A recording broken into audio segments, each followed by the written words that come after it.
Ken, go ahead. What would you like to say? Hi, George. Hi there. I had the pleasure many years ago of being on the steering committee of the Canadian Peace Alliance, which brought you to Canada on a speaking tour. I recall, yes, very well. Thank you. And we were thrilled to have you here, and we loved what you had to say in solidarity with the Palestinian people and against the U.S. intermeddling in the affairs of the countries of the Middle East. Yeah.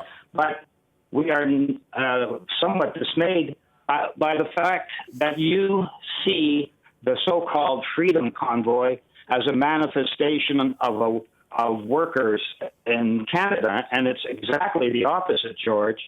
Ken, it is a manifestation, and they are workers. So no, they aren't, George. I beg to differ. All right, with you. go on, differ.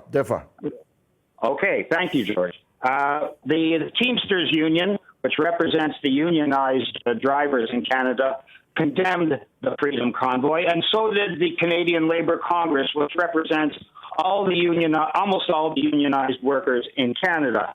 And that's because these are people who are not unionized workers. They're not even wage workers. They are owner-operators and small trucking firm owners who employ other workers, usually immigrant workers, usually South Asian Sikh drivers, as their employees.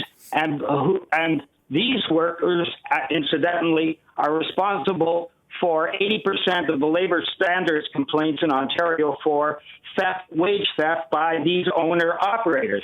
And that's who is in this convoy. Well, there must be an awful lot of them, Ken, because the pictures I see is a vast number of drivers. Let me tell you, I stopped taking ideological guidance from the Teamsters around the time of Jimmy Hoffa. So don't pray them in aid to me.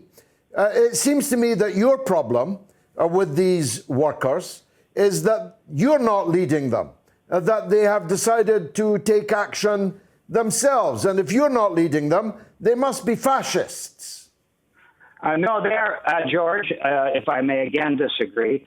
The people who are leading these owner-operators in the so-called Freedom Convoy are indeed fascists. And I'm referring specifically to Tamara Lich, who is one of the organizers, and she is a right-wing extremist person who belongs to a separatist party called the Maverick Party and the Wexit Party in Western Canada.